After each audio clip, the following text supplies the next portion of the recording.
The ayes are 61, the noes are 59. The Part 2 as amended will stand part. The question now is that clauses 1 to 3 stand part. Darian Fenton. Thank you, Mr Chair. Well, I rise to take a call on clauses 1 to 3, which is the Title and Commencement and Principal Act part of the bill. And I think we can probably have quite a lot of debate on the title of this bill, the Minimum Wage Starting Out Wage Amendment Bill. I mean, it's very interesting that we've got wage twice in the same heading, and I would be interested to know how often that happens actually in titles of the bill. But I think it says it all really in the title, Mr Chair, starting out wage. It's such a misnomer, because actually this isn't a starting out wage amendment bill. This is not a bill that allows people to start out on a wage, to give them an opportunity, as the national government has said repeatedly, to give them an opportunity to be paid $11 an hour and give them a chance. This is a bill that actually starts people out on $11 an hour, and if they're 16 and 17, means that they can be returned to $11 an hour after 6 months if they change jobs. So it's kind of a starting out and starting over and over and over again kind of bill. And in fact, in my first reading speech, I referred to it as a snakes and ladders bill, because what happens is 16 and 17-year-olds start on $11 an hour if they get a job. They start on $11 an hour, and then they work for 6 months, and then if they're with the same employer, they go on to the adult minimum wage. But of course we all know the kind of jobs we're talking about under this bill, Mr Chair, are not going to be the kind of long-term jobs where young people are working their way up the ladder, working their way up the school ladder, so after a period of time they'll get recognised for their experience and so on. The truth is that the sort of jobs that are going to be created under this bill and under the title of this bill are low-wage jobs, low-skilled jobs, and and actually temporary jobs and high-turnover jobs, where the truth is that most workers will find themselves in 6 months looking for a new job. And when they get a new job, they've worked their way up the ladder after 6 months to get to the adult minimum wage. And then a new job, back down the snake, or was it up the snake and down the ladder? I forget which, but anyway. And back they go. So they go up, work their way, and after 6 months they start a new job, then they start all over again. So it's sort of not starting out, it's starting. In fact, Mr Chair, the title of this bill could be the Minimum Wage Starting Out Over and Over and Over Amendment Bill. And just to give you an example, give the House an example of what the consequences of this bill may be, I've been talking to the people involved in collective agreements negotiations with 2 of our major fast food companies at the moment, and immediately this came back on the agenda. Immediately the national government put this bill in the House. Those 2 fast food companies who employ large numbers of not only young workers but older workers have said they want to have youth rates. Now, I remember a time, it wasn't when the Green member, Sue Bradford, actually brought the removal of youth rates bill to the House. Those companies were actually at the forefront of saying, we don't want youth rates. We're going to do away with them. They got a lot of publicity and a lot of positive publicity for that.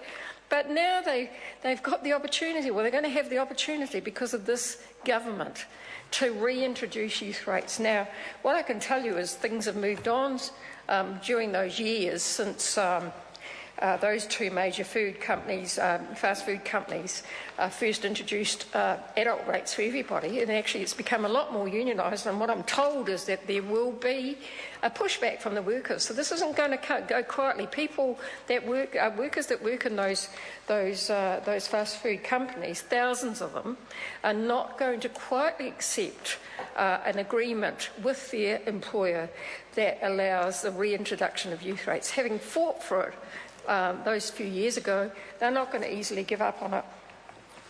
Mr Chair, there's other things too that I think that we could, there's another title we could have for this bill, and I think it could be called the minimum wage this government hasn't finished yet amendment bill, because we do know that this government has not finished with cutting wages.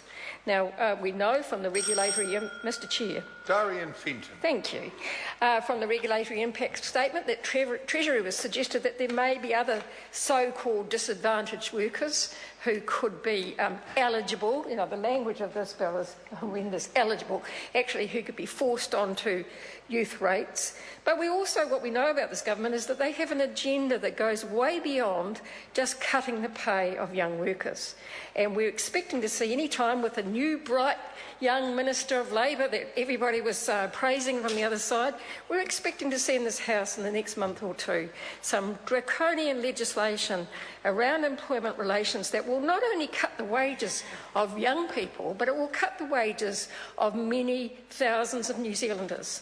And so this bill, I think, comes with a very strong warning, Mr Chair, that this government has only just started on their intention of cutting wages, because fundamentally they believe that cutting wages is the way to create jobs, and as we've discussed endlessly in this debate, because they have no other ideas. And so, because they have no other ideas, this could be called the minimum wage. We don't know what to do about youth unemployment bill, because that's the truth of the matter, Mr Chair. We have heard in this debate no ideas from the national government about addressing the crisis in youth unemployment.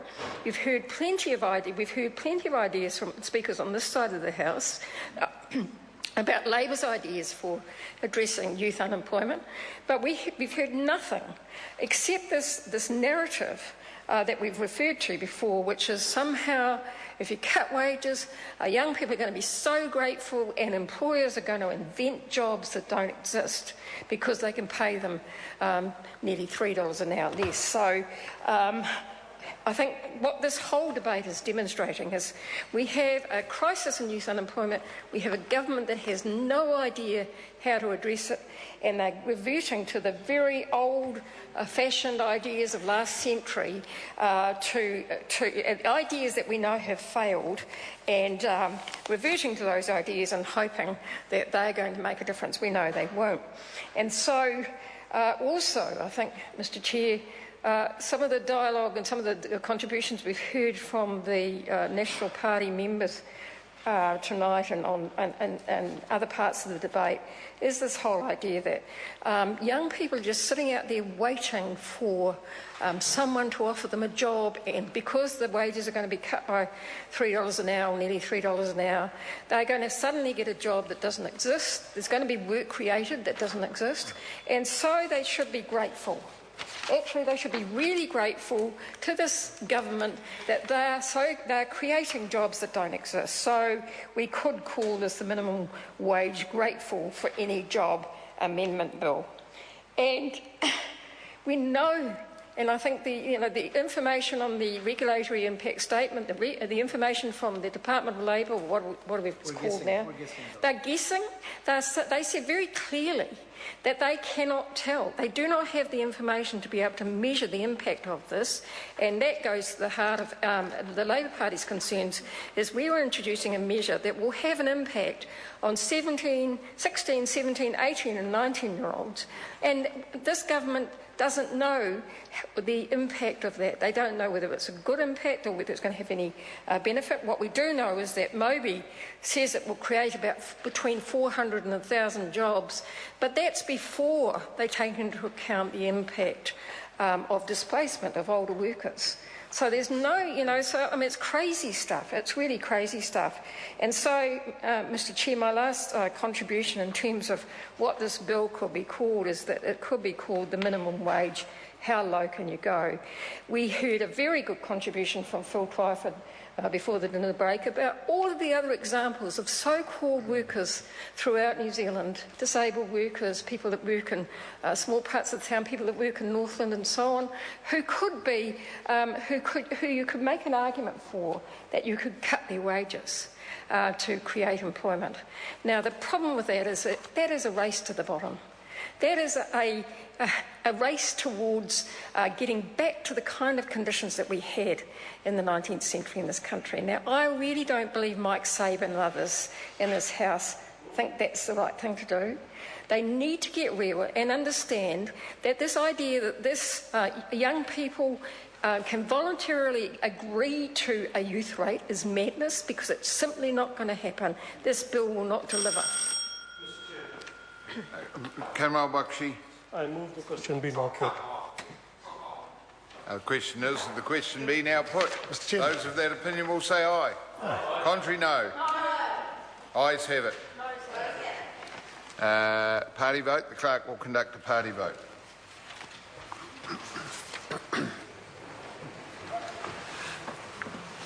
New Zealand National. 59 votes in favour.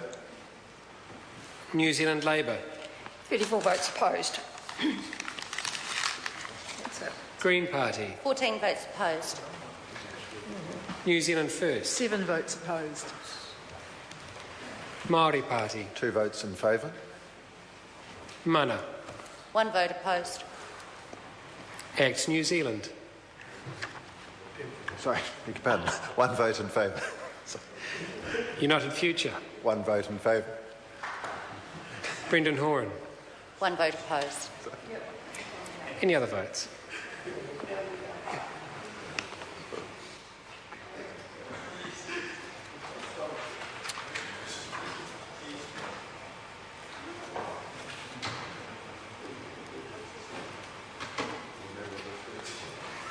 The ayes are 63, the noes 57. The questions will now be put. There are 3 questions, clauses 1 to 3. So the question is that clause 1 stand part. Those of that opinion will say aye. Contrary, no. The ayes have it. Party vote. The clerk will conduct a party vote. New Zealand National. 59 votes in favour. New Zealand Labour. 34 votes opposed. Green Party. 14 votes opposed. New Zealand First. 7 votes opposed. Māori Party. 2 votes opposed. Mana. 1 vote opposed. Act New Zealand. 1 in favour. United Future. Brendan Horan. 1 opposed. Any other votes?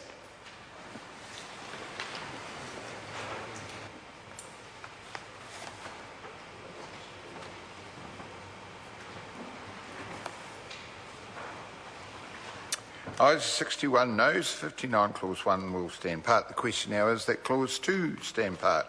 Those of that opinion will say aye. Contrary, no. No. The ayes have it.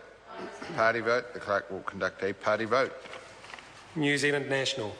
59 votes in favour. New Zealand Labour. 34 votes opposed. Green Party. 14 votes opposed. New Zealand First. 7 opposed. Māori Party. 2 opposed. Mana. 1 opposed. Act New Zealand. 1 in favour. United Future. 1 in favour. Brendan Horan. 1 opposed. Any other votes?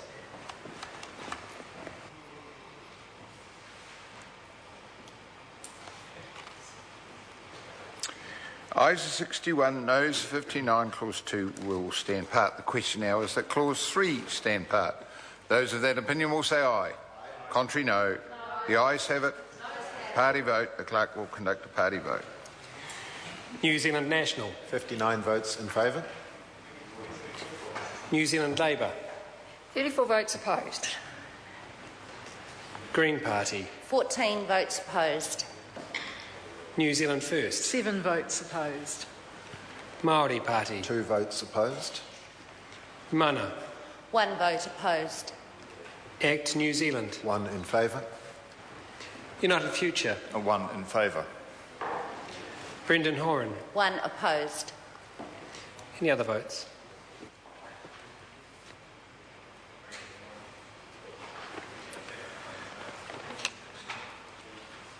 Ayes are 61, noes are 59. that clause 3 will stand part. I will report this bill with amendment presently.